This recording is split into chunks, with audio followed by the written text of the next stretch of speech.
talk about the recent deep learning model that was added to ArcGIS.learn called Pix2Pix. Pix2Pix are a type of image-to-image translation deep learning model that translates image from one domain to another domain.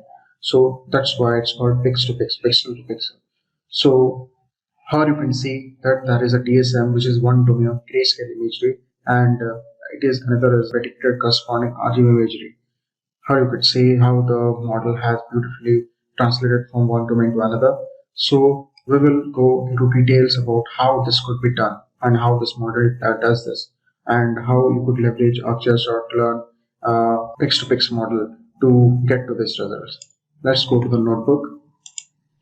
So in this notebook, we will go into details about how to use this model to translate DSM to imagery. So as we know, it's same as all other models in ArcGIS.learn, which remains, the workflow remains basically the same. Just we have to import Pix2Pix as we do for other model, and we import prepared data. We get connected to our GIS. The first thing then we have to do is to export training data for deep learning. So for the data, we have to bring that to a particular format in which that should be images folder, and inside images folder that should be train A and train B. So we have to run export training data for deep learning two times for two domain of imageries. So let's go to Pro. So here we have export training data. So these are two domain of imagery that we will be training on. So this is the RGB imagery and this is the DSM imagery.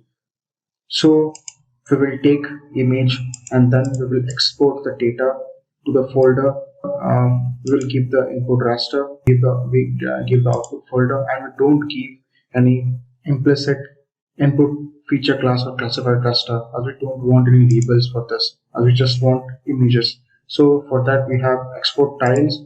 Export tiles will get us images without any labels. So in the environments we keep the cell size as per our wish and our requirements. So after running this, we should get a folder like this, in which we should get this type of folder structure in which we have images and other file types. The images are the images that we transfer, that we exported, or you could say it is the RGB imagery. So we will follow the same thing for DSM,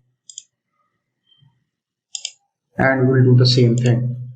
So DSM also will do this type of structure. Then we have to bring both the images into this type of file structure, as we said, for the Pix2Pix model to work as required by the model.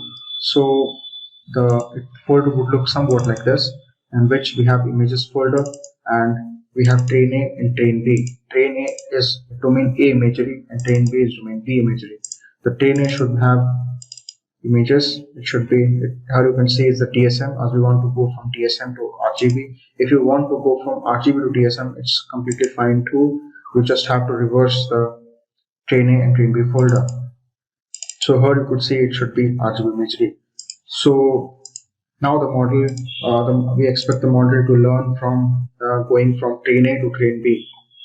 So as we have our data ready, so we can now give the path to the Pix2Pix data where we have the images folder, and then we could just do prepare data as we do for other models, and we specify the dataset type to Pix2Pix, as we want to create dataset for Pix2Pix and need a different type of folder structure than normally. So we have to specify dataset type as Pix2Pix, and we'll create a data bunch of Pix2Pix type so that the Pix2Pix could take input. By doing data.showback, we could see DSM and a corresponding RGB imagery. Then we could load Pix2Pix model architecture by giving just the data to the model to create the model object. Then after that, we could tune for optimal learning rate or define a best learning rate that the model performs best. So we will give the learning rate to it, then we fit for 100 epochs or n number of epochs as the user wants, and continuously monitor the L1 loss, which should decrease, and when it decreases to satisfied amount, we could stop the model training. After the model trains, we could save the model as per our requirements, and then we could also load the model if you want to train it further, or you just want to inference it on any data.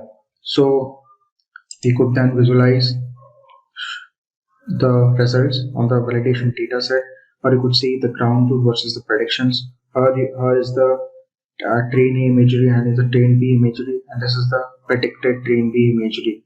Or you could see we want to go from this, and this has converted this DSM, and this is the predicted DSM. Predicted DSM and the ground truth DSM are very much similar, or you could see that the model has figured out very greatly how this could translate from one and to another. So you could also get out the evaluation metrics and how the model is performing. You could see it. You could inference on a single raster chip of DSM. You could open the image and see what it is. Then you could do model or predict on that imagery chip. You could get the result as a image file. So after doing this, we could just deploy the model and translate image at scale in ArcGIS Pro. So let's go to ArcGIS Pro.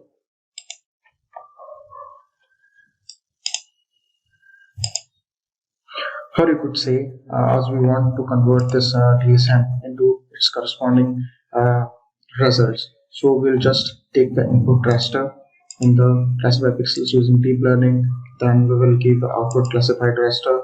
Then we'll keep the model definition file as per our location where it is, where it should be. It should be in the images folder, somewhere in the images folder, and in the arguments it will take the default arguments are set, or you could change as per requirements.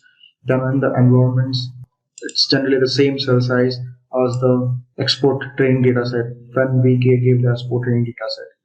Then you could choose the processor type as per your device. Then you could select run. After running this, we should get a result like this.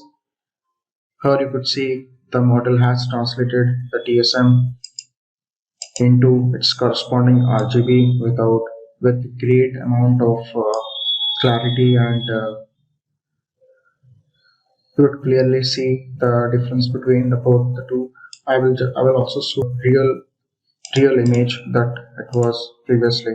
So you could see the real RGB imagery, and this is the predicted RGB imagery, and you could see these two are very much similar in both the cases, and this could be very useful for many places where we have DSMs but we don't have high resolution imagery for those locations. We could use this type of models to translate or get data for those locations for better understanding of those locations. So thank you very much.